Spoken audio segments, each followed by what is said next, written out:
يا أيها الذين آمنوا إذا نودي للصلاة من يوم الجمعة فاسعوا إلى ذكر الله وذروا البيع ذلكم خير لكم إن كنتم تعلمون.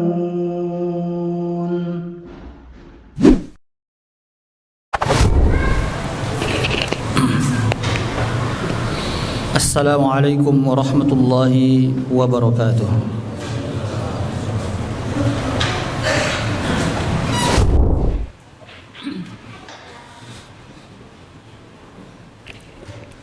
Alhamdulillahi rabbil alamin. Alhamdulillahilladzi khalaqal mauta wal hayata liyabluwakum ayyukum ahsanu amala wa huwal azizul ghafur. Assalatu wassalamu ala khatamil anbiya'i wal mursalin wa ala alihi wa sahbihi wa man tabi'a hudahu ila yaumiddin. Qala Allah ta'ala fil Qur'anil Karim, a'udzu billahi minasy syaithanir rajim. Ya ayyuhalladzina amanu taqullaha haqqa tuqatih wa la tamutunna illa wa antum muslimun. يا أيها الذين آمنوا اتقوا الله وقولوا قولا سديدا يصلح لكم أعمالكم ويغفر لكم ذنوبكم ومن يطع الله ورسوله فقد فاز فوزا عظيما. يا أيها الناس اتقوا ربكم الذي خلقكم من نفس واحدة وخلق منها زوجها وبث منهما رجالا كثيرا ونساء واتقوا الله الذي تساءلون به والأرحام إن الله كان عليكم رقيبا. اللهم ارحمنا بالقرآن. Jamaah Jumat rahimakumullah. Pada masa khilafah Umar bin Khattab radhiyallahu anhu, pada masa Islam dipimpin oleh seorang sahabat Rasulullah yang bernama Umar bin Khattab radhiyallahu anhu, terjadi salah satu pertempuran yang diabadikan dalam lembaran sejarah. Ketika kaum muslimin bertempur, berperang, berjihad melawan kaum kafir dari orang-orang Persia. Sebuah pertempuran yang kemudian dikenal dengan peperangan Qadisiyah, di mana kaum muslimin berjumlah 3.000 personil harus berhadapan dengan 1.200, harus berhadapan dengan 12.000 pasukan musuh. Hari-hari berlalu, pertempuran pun terjadi, tidak ada atau belum terjadi, belum terbukti siapa pasukan yang kalah dan yang menang. Jenderal Persia bernama Rustum sangat heran dengan hal yang terjadi. Kenapa jumlah kami secara personil banyak, secara persenjataan lengkap, tetapi kami tidak mampu mengalahkan kaum muslimin yang jumlahnya lebih sedikit dan persenjataannya jauh dengan kata sederhana. Sehingga Jenderal Rustum meminta kepada panglima kaum muslimin bernama Sa'ad bin Abi Waqqas untuk mengutus seorang utusan dari kaum muslimin untuk digali informasinya, apa yang menyebabkan kaum muslimin begitu memiliki tekad yang kuat sehingga tidak mampu dikalahkan. Singkatnya, Sa'ad bin Abi Waqqas pun mengutus seorang sahabat bernama Rabi bin Amir, dan inilah akan kita simak apa yang dikatakan oleh Rabi bin Amir kepada jenderal Persia yang bernama Jenderal Rustum. Singkat cerita, sampailah Rabi di tenda, di kemah, di markasnya Jenderal Persia, dan Jenderal Rustum pun mengatakan, "Wahai orang-orang Arab, apa yang mendorong kalian sehingga memerangi ataupun berperang bersama kami? Kalian berjuang dengan begitu hebatnya, begitu semangatnya, sehingga walaupun kalian jumlahnya sedikit tidak mampu kami kalahkan." Kemudian sahabat Rabi bin Amir mengatakan, "Sesungguhnya Allah Subhanahu wa ta'ala telah mengutus kami, memerintahkan kami untuk mengeluarkan manusia dari penghambaan kepada manusia menuju penghambaan kepada Allah Subhanahu wa ta'ala. Sesungguhnya Allah Subhanahu wa ta'ala telah mengutus kami, memerintahkan kami untuk mengeluarkan manusia dari penghambaan kepada manusia menuju penghambaan kepada Rabbnya manusia, kepada Allah Subhanahu wa ta'ala. Jemaah rahimakumullah, jihad di dalam Islam adalah bagian daripada dakwah. Rabi bin Amir dengan tegas mengatakan bahwasannya kami meninggalkan negeri kami adalah untuk berdakwah, mengajak kaum muslimin untuk mengenalkan kepada tauhid, mengajak orang-orang untuk mengenalkan kepada tauhid, mengajak seluruh umat manusia yang asalnya ada sebagian yang menghambakan diri kepada manusia, didakwahi, dikasih penjelasan agar penghambaannya jangan kepada manusia, tapi penghambaan hanya harus kepada Allah Subhanahu wa ta'ala. Ketika ada seorang manusia yang menghambakan diri kepada manusia, hakikatnya dia sedang dijajah, hakikatnya dia tidak merdeka. Dalam Islam, hakikat kemerdekaan itu adalah ada dua. Yang pertama, ketika kita sebagai kaum muslimin bebas sebebas-bebasnya menjalankan syariat Islam, tidak ada yang mengganggu, tidak ada yang menghalangi.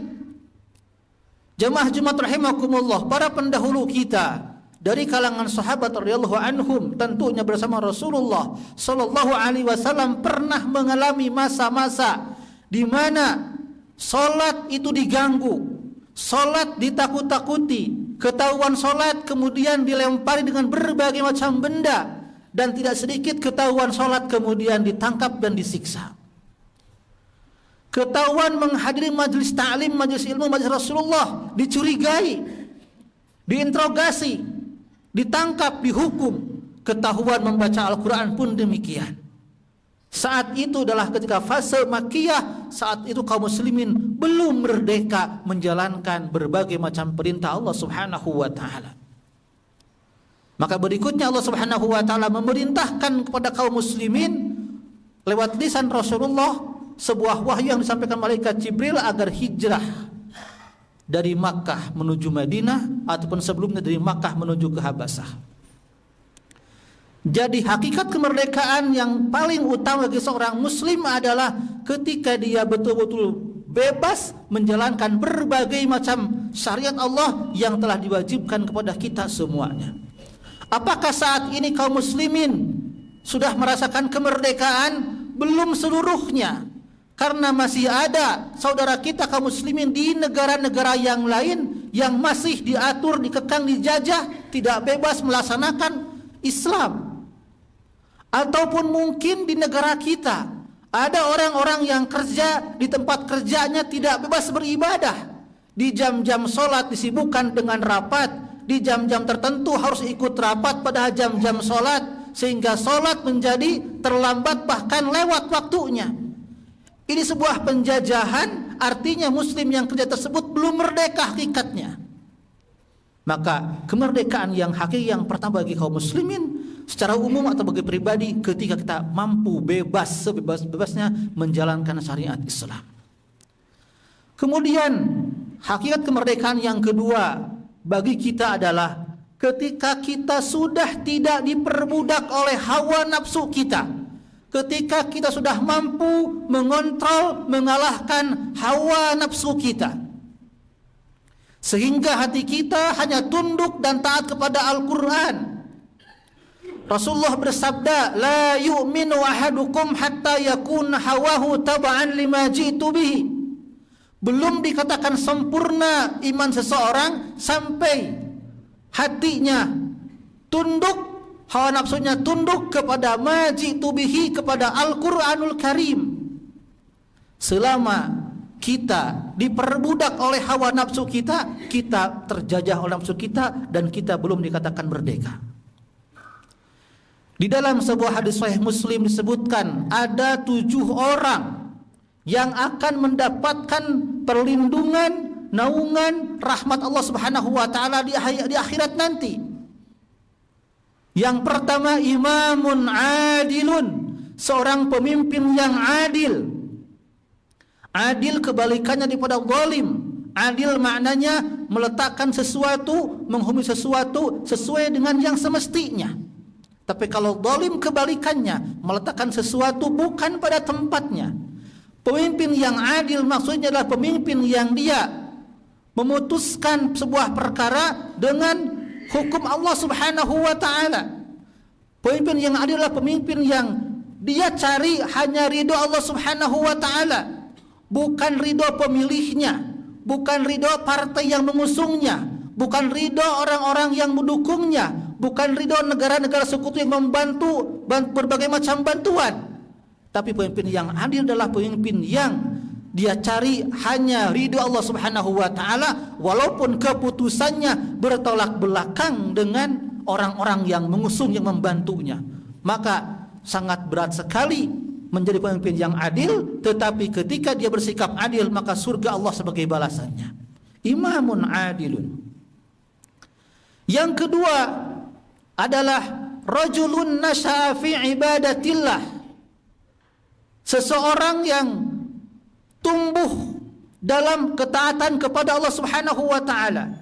Di masa mudanya dia semangat dalam beribadah kepada Allah Subhanahu wa taala, di masa sepuhnya juga dia tetap istiqomah dalam ibadah kepada Allah Subhanahu wa taala. Rajulun nasha'a fi ibadatillah. Yang ketiga, rajulun qalbuhu mu'allaqun bil masajid. Seorang muslim yang hatinya tertambat kuat ingat ke masjid, ingin terus salat berjamaah, ingin terus hadir dalam majelis ta'lim, kajian-kajian, kajian keilmuan Islam, kajian Al-Quran dan sebagainya. Qalbun mu'allaqu bil masajid, hatinya tertambat rindu terus dengan masjid. Kemudian yang keempat, rajulun da'athu imra'atun data mansibin wa jamalin faqala ini akhafullah. Seorang yang digoda oleh wanita cantik yang kaya raya untuk berbuat zina, tapi dia mengatakan saya takut kepada Allah, dia tidak tergoda. Berikutnya adalah rajulun tasaddaqa bi sadaqatin fa akhfaha hatta la ta'lamu shimaluhu ma tunfiqu yaminu. Seorang yang merahasiakan infaknya sehingga orang lain tidak mengetahuinya. Kenapa dia rahasiakan? Agar menjaga keikhlasannya. Yang keenam adalah rajulun tahaba fillah ta'iztama alaihi wa tafarraqa alaihi. Seorang yang membangun cintanya karena Allah. Ketika dia mencintai orang lain, kenapa? Bukan karena hartanya, bukan karena kegantengannya, bukan mencari jabatannya, tapi dia cinta pada orang lain itu karena orang lain tersebut tumbuh dan taat kepada Allah Subhanahu wa taala. Yang terakhir adalah rajulun da'a rabbahu khalian fafadat ainah. Seseorang yang ketika di tempat yang sunyi, ketika sedang sendirian, baik siang ataupun malam, dia ibadah kepada Allah, lalu dia menangis karena Allah. Kenapa menangis? Ingat dengan dosa-dosanya, takut kepada Allah Subhanahu wa taala, harap kepada Allah Subhanahu wa taala. Jamaah Jumat rahimakumullah, 7 kelompok ini, golongan ini, kenapa mendapatkan perlindungan rahmat Allah di hari kiamat nanti? Karena semua itu mereka semua mampu mengalahkan hawa nafsunya. Mereka semua sudah merdeka hatinya. Hatinya, tubuhnya, jasadnya sudah tidak lagi diperbudak oleh hawa nafsu. Seseorang yang hatinya qalbuhu mu'allaqun bil masajid, dia akan terus datang ke masjid walaupun di rumah ada hal-hal yang lebih enak untuk dilaksanakan. Berkumpul bersama keluarga, bersama anak, nonton televisi dan lain sebagainya, dia abaikan semuanya. Kenapa? Bisa jadi semua itu adalah hawa nafsu. Maka Allah berfirman dalam Al-Quran, innama amwalukum wa auladukum fitnah. Terkadang harta kita, anak kita, istri kita bisa menjadi fitnah, ujian bagi kita. Fahdharuh, kata Allah Subhanahu wa taala, berhati-hatilah. Maka jangan sampai istri kita, harta kita, anak kita menjadi fitnah, jadi penghalang di saat mana kita mestinya ada di masjid untuk melaksanakan sholat berjamaah, ada di masjid untuk menghadiri majelis ta'lim. Qalbuhu mu'allaqun bil masajid, sehingga hatinya tunduk kepada Allah Subhanahu wa taala, hawa nafsunya bisa dia kalahkan.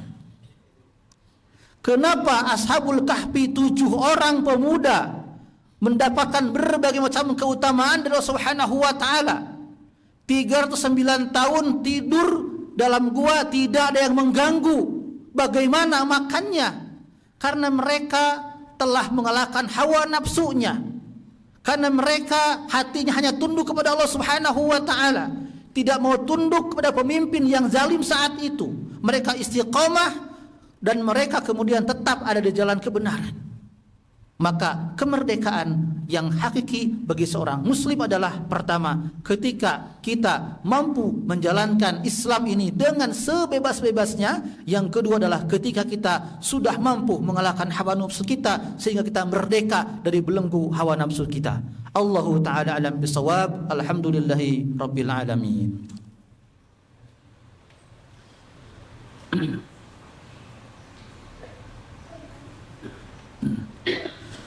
Alhamdulillahi rabbil alamin wa bihi nasta'inu ala umuri dunya waddin. Assalatu wassalamu ala khatamil anbiya'i wal mursalin wa ala alihi wa sahbihi wa man tabi'ahu hudahu ila yaumiddin.